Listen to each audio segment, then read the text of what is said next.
Bismillahirrahmanirrahim. Assalamualaikum warahmatullahi wabarakatuh. Perkenalkan, nama saya Krisna Mulyana dengan NIM 12450101068. Di sini saya akan membahas materi mengenai kawasan Muslim minoritas di Eropa yang terdapat dalam buku studi kawasan dunia Islam bab 4 karyanya Profesor Kiai Haji Asep Ahmad Hidayat.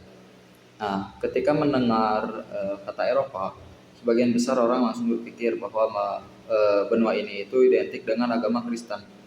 Nah, anggapan tersebut memang tidak salah karena mayoritas penduduk Eropa memang menganut agama Kristen. Nah, namun di balik itu terdapat komunitas Muslim yang jumlahnya itu cukup besar dan memiliki sejarah yang panjang dalam peradaban Eropa.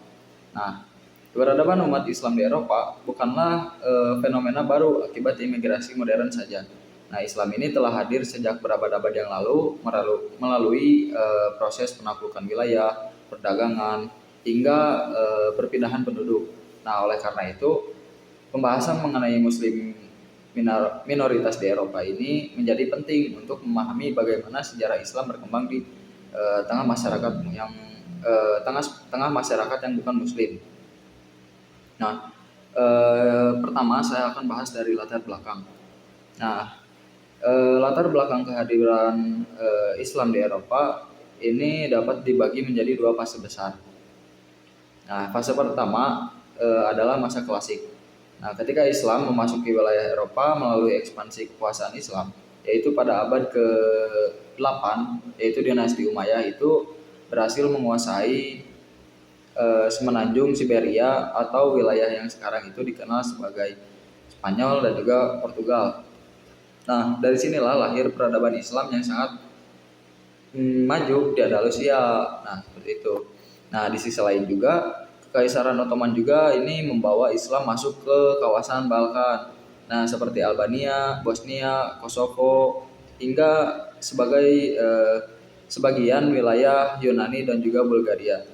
Nah, yang artinya sebagian masyarakat Muslim di Eropa ini bukanlah pendatang baru, akan tetapi memang telah menjadi penduduk asli selama ratusan tahun. Nah, lalu fase yang kedua adalah masa modern. Kan tadi yang pertama itu fase klasik, nah lalu yang kedua adalah fase modern. Nah, terutama setelah Perang Dunia II. Nah, pada masa ini banyak negara Eropa membutuhkan tenaga kerja untuk membangun kembali negaranya. Nah, akibatnya jutaan penduduk dari Turki, Pakistan, India, lalu Maroko, Aljazair, Tunisia, dan juga berbagai negara Muslim lainnya bermigrasi ke Eropa untuk bekerja.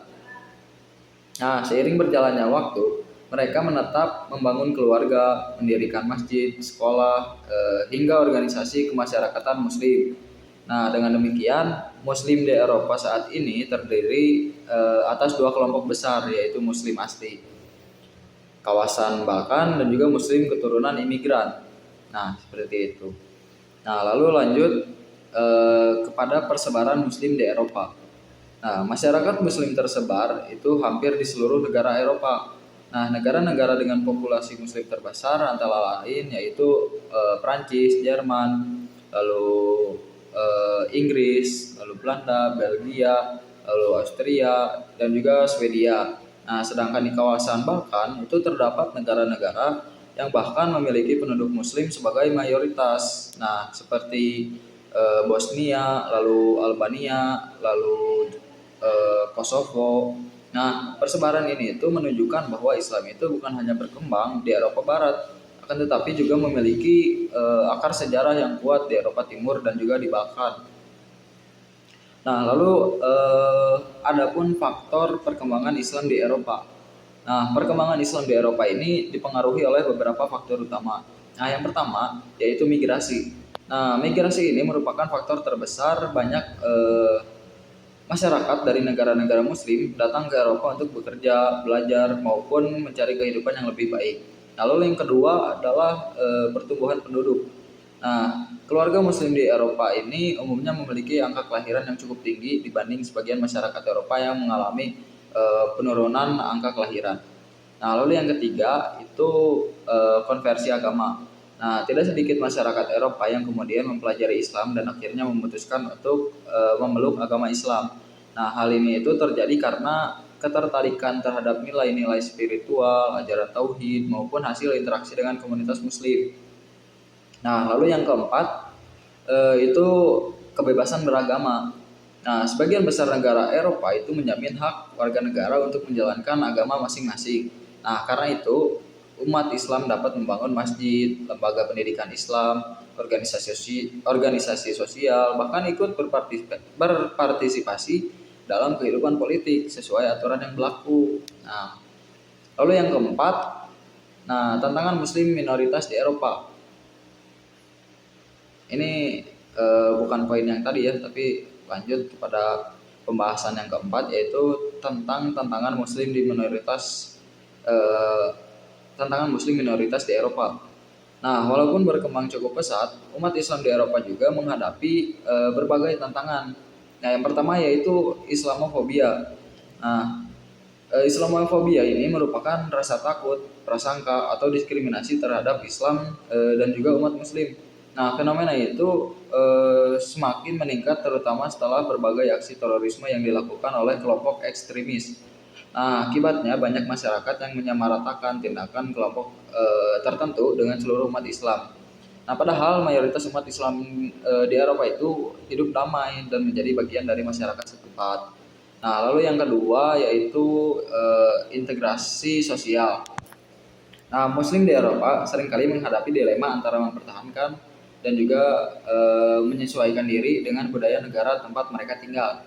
Misalnya, dalam penggunaan jilbab, pendidikan agama, makanan, lalu hingga pelaksanaan ibadah. Nah, tantangan ini membuat masyarakat Muslim harus mampu menjaga identitas agama sekaligus tetap menjadi wadah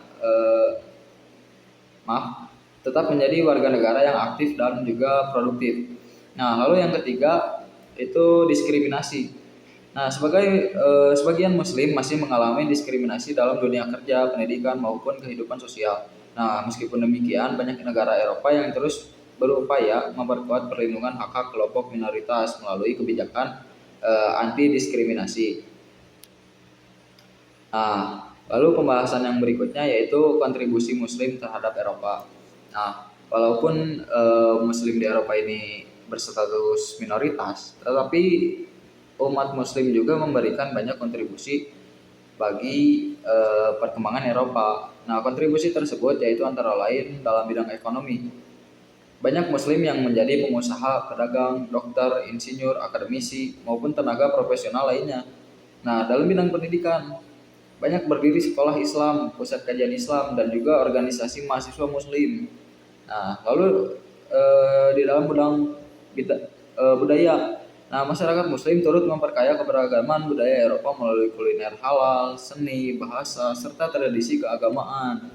Nah, lalu di dalam bidang politik, semakin banyak tokoh Muslim yang terlibat dalam parlemen, pemerintahan daerah, maupun organisasi masyarakat sipil.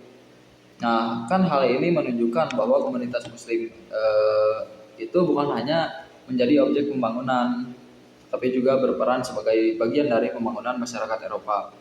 Nah, lalu prospek Muslim di Eropa. Nah, ke depan jumlah umat Islam di Eropa itu diperkirakan akan terus bertambah.